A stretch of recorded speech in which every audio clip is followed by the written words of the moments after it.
Students, मैं हूं आपका मेंटर उटोइठा Bora and welcome to my channel. आज इस third part of biotechnology principles and processes, इस थर्ड पार्ट में हम लोग तीन बहुत ही इम्पॉर्टेंट बायोटेक्नोलॉजिकल प्रोसेस के बारे में पढ़ेंगे, टेक्निक के बारे में पढ़ेंगे, जो है आपका gel electrophoresis, DNA isolation and PCR. तो सबसे पहले स्टार्ट करते हैं जेल इलेक्ट्रोफोरेसिस से। तो gel electrophoresis process is what it is required for the separation of DNA fragments. जो भी रिकॉम्बिनेंट डीएनए टेक्नोलॉजी में डिज़ायर्ड डीएनए फ्रैगमेंट्स बनते हैं, रेस्ट्रिक्शन एंडोन्यूक्लियस या एक्सोन्यूक्लियस एंजाइम बनाता है, तो उन डीएनए फ्रैगमेंट्स को सेपरेट करने के लिए जेल इलेक्ट्रोफोरेसिस प्रोसेस यूज़ होता है। इसका प्रिंसिपल है कि as the DNA fragments are negatively charged molecules, they can be separated by forcing them to move towards the anode under an electric field. That means ये क्या है कि DNA fragments जो हम जानते हैं कि negatively charged होता है, negatively charged क्यों होता है? वहाँ पे फॉस्फेट रहते हैं, तो फॉस्फेट की वजह से negatively charged होते हैं। तो जब हम एक इलेक्ट्रिक फील्ड में उन डीएनए फ्रैगमेंट्स को डालते हैं, अगर उनमें सीविंग इफेक्ट रहा, that means sieving effect, that means आपका वो डीएनए फ्रैगमेंट्स मूव कर सकते हैं, तो उसको सीविंग इफेक्ट देता है एगरोस मीडिया। उस एगरोस मीडिया में अगर हम रखते हैं उसे, तो फिर वो एनोड की तरफ, दैट मीन्स पॉजिटिव इलेक्ट्रोड की तरफ मूव करेगा। ठीक है, तो ये है, फिर से मैं पढ़ देता हूँ। As the DNA fragments are negatively charged molecules, they can be separated by forcing them to move towards the anode under an electric field through a medium such as agarose, which provides sieving effect in which smaller fragments move faster than the larger fragments. जो छोटे छोटे fragments हैं वो move faster कर जाएंगे, आगे बढ़ जाएंगे, और जो बड़े फ्रैगमेंट है वो पीछे रह जाएंगे। और जिस तरीके से ये मूवमेंट होगा उसी तरीके से डीएनए सेपरेशन, डीएनए फ्रैगमेंट्स का सेपरेशन भी हो जाएगा। तो यहाँ पे देखिए, ये है आपका जेल, एगरोस जेल। तो इस एगरोस जेल में हमने यहाँ पे रखा हुआ है कि 1 2 3 4 लेन्स हैं। यहाँ पे हमने सैम्पल डीएनए सैंपल यहाँ पे लोड किया हुआ है। जो सैंपल लोड किया हुआ है, वो जो पोर्शन है वो उसके पास है इलेक्ट्रिक, ये अगर आपका इलेक्ट्रोफोरेटिक ट्रे है तो ये लेंस हैं। तो यहाँ पे है आपका cathode, that is negative electrode, और आगे जाके ऑपोजिट में है आपका एनोड जो पॉजिटिव इलेक्ट्रोड है। तो जब हम लोड करेंगे, इलेक्ट्रिक फील्ड यहाँ पे डाला जाएगा, इलेक्ट्रोफोरेसिस स्टार्ट होगी, और जो बड़े बड़े डीएनए फ्रैगमेंट्स हैं वो पीछे रह जाएंगे और छोटे छोटे डीएनए फ्रैगमेंट्स आगे बढ़ जाएंगे। तो यहाँ पे देखिए कि लेन 1 में अनडाइजेस्टेड डीएनए फ्रैगमेंट्स पड़े हुए हैं, लेन 2 3 एंड 4 में डाइजेस्टेड डीएनए फ्रैगमेंट्स पड़े हैं। दैट मीन्स रेस्ट्रिक्शन एंजाइम ने उन्हें काटा है। दैट मीन्स इस प्रोसेस को करने के बाद फॉर विजुअलाइजेशन हमें डीएनए फ्रैगमेंट्स, मतलब जो भी ये बैंड्स बन गए, डीएनए बैंड्स जो बन गए, उन सबको विजुअलाइज करने के लिए पहले उसे इथिडियम ब्रोमाइड से स्टेन कराना पड़ेगा।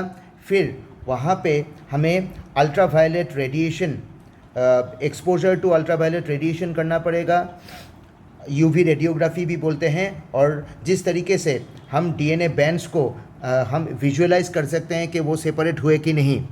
उसके बाद these separated DNA bands can be cut out of the gel for future use by the process of elution. Elution process के ज़रिए हम इन DNA fragments को काट के फ्यूचर यूज़ के लिए भी रख सकते हैं। ठीक है, तो ये हो गया आपका जेल इलेक्ट्रोफोरेसिस, जिसके ज़रिए हम DNA फ्रैगमेंट्स को सेपरेट करते हैं। फिर आ गया आपका नेक्स्ट प्रोसेस, ये हो गया आपका डीएनए आइसोलेशन प्रोसेस। हमने रिकॉम्बिनेंट डीएनए के पहले ही देखा था कि वहाँ पे सबसे पहले डिज़ायर्ड डीएनए आइसोलेट किया जाता है, side by side vector DNA, carrier DNA molecule भी आइसोलेट किया जाता है। तो डीएनए आइसोलेशन प्रोसेस में देखिए कि ये एक सबसे पहले ये एंजाइमेटिक प्रोसेस है।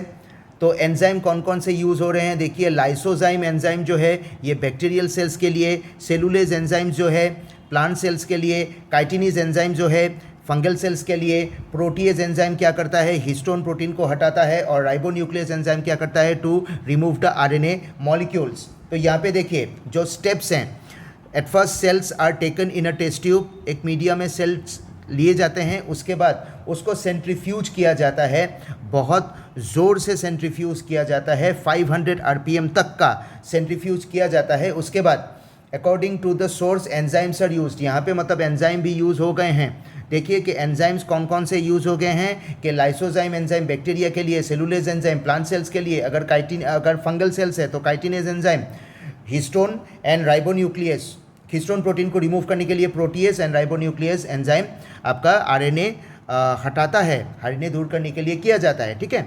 तो यहाँ पे क्या एंजाइम यूज़ करने के बाद देखिए, proteins lipids RNA are removed as we only need the DNA, हमें डीएनए चाहिए, प्रोटीन लिपिड्स आरएनए नहीं चाहिए, इन्हें हम हटा देंगे। फिर यहाँ पे चिल्ड इथेनॉल डाल देंगे, और चिल्ड इथेनॉल डालने के बाद DNA will be precipitated out finally. So ये हो गया आपका डीएनए आइसोलेशन स्टेप्स। तो सबसे पहले आप एंजाइम देख लीजिए, और उसके बाद स्टेप्स, सिंपल स्टेप्स हैं, इसको आप देख लीजिए।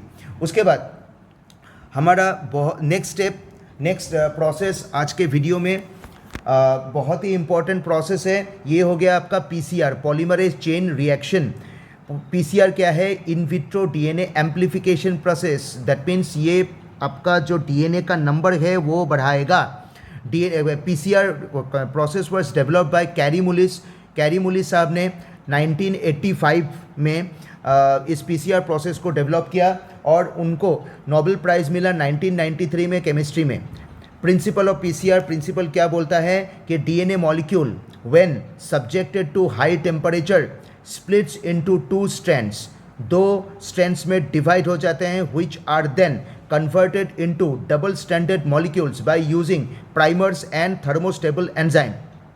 तो यहाँ पे प्राइमर्स और थर्मोस्टेबल एंजाइम यूज़ करके हम न्यू डीएनए कॉपीज़ बना सकते हैं, डीएनए सिंथेसिस या एक्सटेंशन कर सकते हैं। तो रिक्वायरमेंट्स ऑफ पीसीआर देखिए, रिक्वायरमेंट्स है प्राइमर, ये प्राइमर क्या है, chemically made oligonucleotides of about 10 to 18 nucleotides, ये है आपका प्राइमर। फिर बफर सॉल्यूशन चाहिए, सैंपल डीएनए डेफिनेटली चाहिए, न्यूक्लियोटाइड्स ATCG ये हमें देने हैं वहाँ पे, और टैग डीएनए पॉलीमरेज, ये जो एंजाइम मेन एंजाइम है डीएनए एक्सटेंशन या सिंथेसिस के लिए, वो हमें मिलता है थर्मस एक्वाटिकस बैक्टीरिया से, ये एक थर्मोस्टेबल एंजाइम है। तो स्टेप्स ऑफ पीसीआर देख लीजिए, ये स्टेप्स हैं, 3 मेजर स्टेप्स ऑफ पीसीआर है। सबसे पहले हो गया आपका डीनेचुरेशन, उसके बाद हो गया एनिलिंग, और उसके बाद हो गया सिंथेसिस और एक्सटेंशन। इसमें आप एक निमोनिक्स भी लगा सकते हैं, D for denaturation, A for annealing and extension को और सिंथेसिस भी बोलते हैं। तो सिंथेसिस का S, DAS, दास, तो दास एक टाइटल है, तो उस दास के ज़रिए हम पीसीआर के जो स्टेप्स हैं, डीनेचुरेशन, एनिलिंग एंड सिंथेसिस, उसको हम याद रख सकते हैं। तो देखिए ये स्टेप्स हमने डिटेल में यहाँ पे डिस्कस किया हुआ है।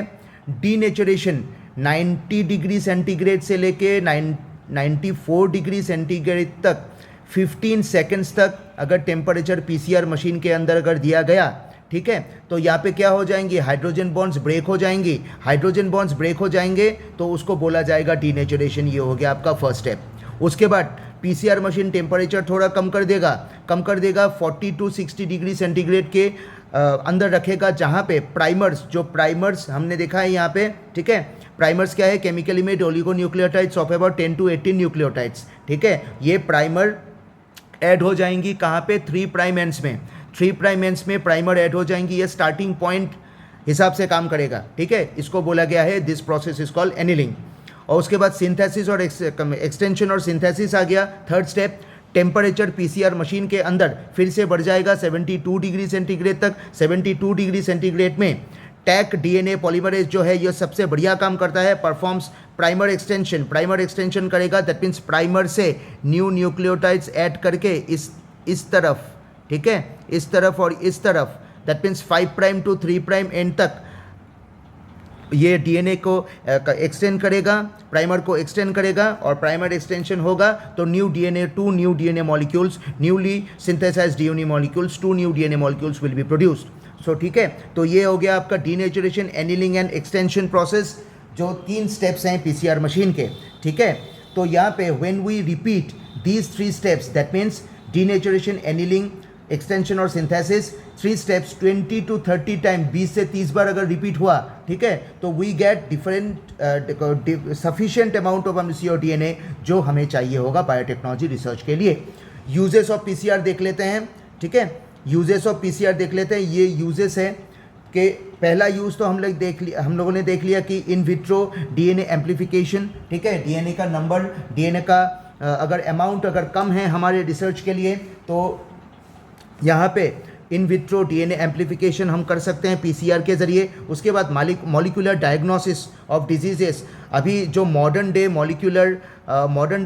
डायग्नोसिस प्रोसेस है, ठीक है, मॉडर्न डे डायग्नोसिस प्रोसेस जो है ये बहुत ही फंक्शनल है, बहुत ही एप्लीकेबल है, और वहाँ पे पीसीआर एक प्रोसेस है जो मॉलिक्यूलर डायग्नोसिस प्रोसेस में यूज़ होता है। ठीक है, तो मॉलिक्यूलर डायग्नोसिस प्रोसेस पीसीआर 2 चीज़ों में हेल्प करता है। कौन कौन चीज़ों में देखते हैं? Early detection of the pathogen, सबसे पहले पैथोजन को आइडेंटिफाई कर लेगा, डिजीज़ हुआ है, स्टार्टिंग हुआ है, उसी में डिजीज़ के पैथोजन को आइडेंटिफाई कर लेगा। उसके बाद can detect very low amount of DNA, बहुत ही कम परिमाण का डीएनए ये भी डिटेक्ट कर सकता है पैथोजन का। So it is all about the 3 processes that we have studied today.